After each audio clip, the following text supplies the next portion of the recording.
Ako po ang inyong lingkod na si Nanjo. Ito ang aming ikapito. It was written, episode 7, season 2, sa Calle 7.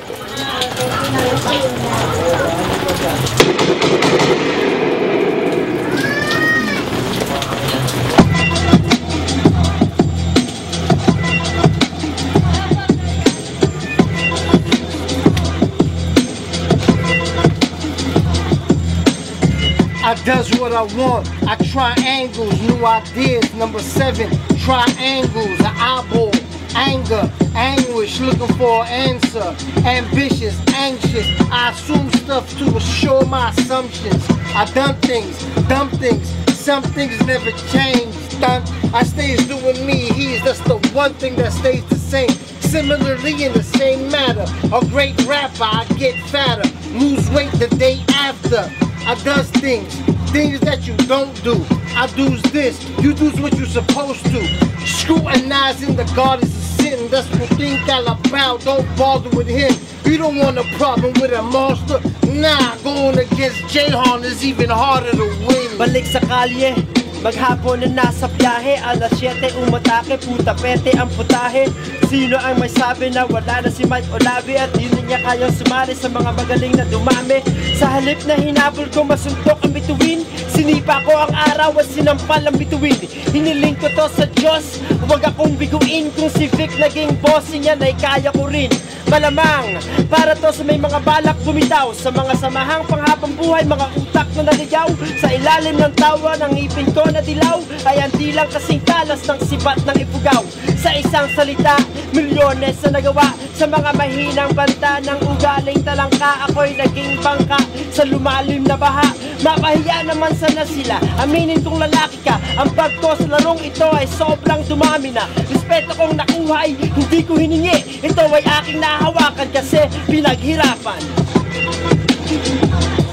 Sa Calle 7, wala pa sa kalye kong iuulat. Mga panggising ng diwa, talagang nakakagulat. Dating panaginip na nakita ng ikatlong mata. Lapis at papel ang ginamit ko na sandata, na kayang gumiba ng tanghalan na bulwagan.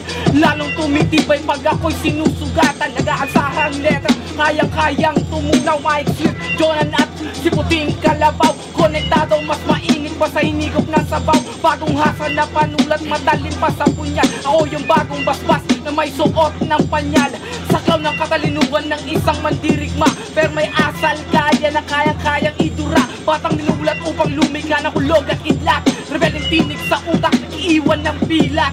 Liga ng alamat, gamit ang kamahiwagang agima. Ako ay hamak na tao na nangangarap maabot ang isang awit na kailanman hindi lumalabot. Matitigas ko na buga diretso sa mga lagda. Kalaban humanda na babalutan ng sumpa. Makamandag ko na tula, gagamba na tarantula. Nagagambala ang lahat na tulala pa yung iba.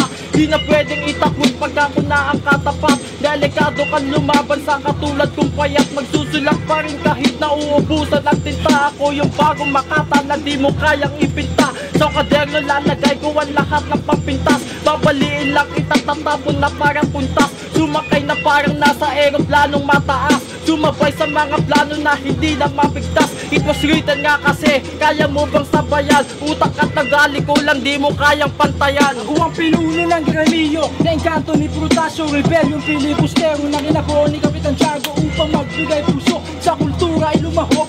Sa gayon ay madiligan muli ang pagsibol na nabulok. Sa suplina ng mga anay na sa kultura ay kumakatay. Ako mismo ang papatay sa manudominyo ng pakay. Gamit ang katalinuhan, kalaliman at katalasan na hindi matutularan kahit pa makipagbalagtasan. Malalim pa ang isip ko sa kaya mong hukayin. Malawak pa ito sa hangganan ng iyong tanawin. Dito puro boka, puro yabang, puro lamang hain. Gusto mong mapatunayan, pag di mo ko hanapin. Crisostomo Ibarra, Gino ang pangalan ko. Akin na ang mikropono at linisin ang bulwagan ko. Susugbain ko na pinagala ko na ambisyon. Ang iba o lahat ng critics yan ang una kong misyon. Though it was written, ibig sabihin to ay nakasulat. Kung gusto mong makita ang iyong matay imulat, huwag kang magugulat kung kami ang sasambulat. Kasabay ng mga banat, halos di na makadilat sa balat. Bumakat ang pagiging alamat sa bagtunat ng Gagawin ang agwat, kung susundan ang susundan ang bakas na ka iniwan, paano mo papipigilan ang paa sa pagakbang sa patungol sa kaganapan ng santunay na makatang pinagpala ng batalang bumawid sa kasaysayan ay pagsabayan sa mga dilang umaapoy kapag sumalang sa dalubhasang bagsakan ng bandito ng lansangan. Pupukan at barilan lagi ang laman ng balita, wala nang pagbabago sa mga nakikita. Nagbistulat isang laso ng mga maling akala at kadalasan ng tama ang naging hinihinala.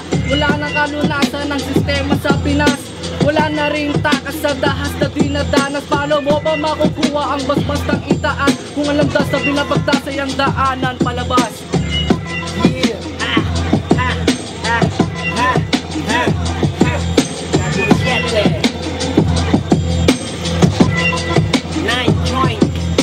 Ang numero na 7, nakatatak sa aking sarili. Buwan ng Hulyo 21, pinanganak kang batang kali. Namulat sa edad na 11, nung nakatikim ng tsongke, naintindihan kung bakit dapat ang buhay ay balanse. Pinagplanuhan ng diskarte, pinilakado ang detalye, siniguradong madadali sa oras ng pag-atake. Kung ako nung bata patapos sa pagdaan ng ilang taon, buo ng paniniwala hanggang sumabak ang leyon. Walang sasayanging panahon, paninindigang nakabaon, sadyang pagsulong di uurong bilang sundalo ng revolusyon. Mapasailalim man ng balon, hahanapan ng solusyon, di papayagan na hayaan na lamunin ng institusyon.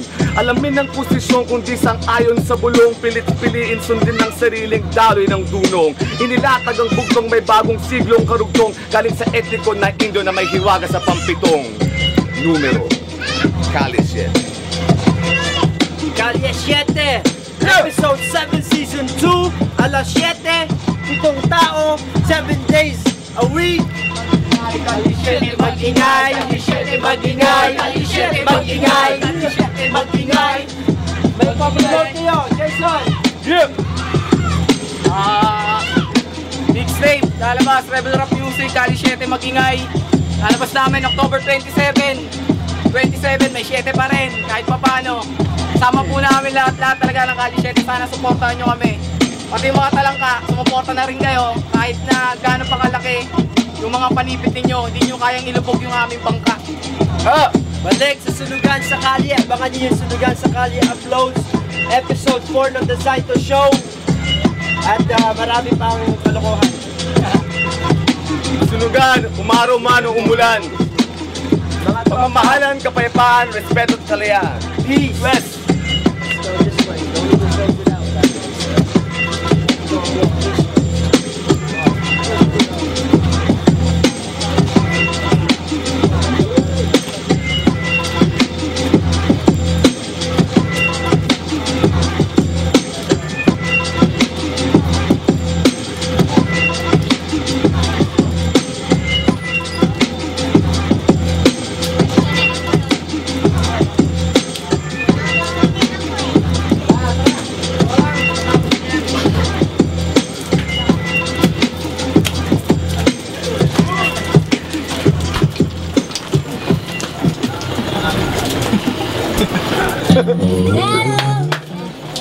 Yeah.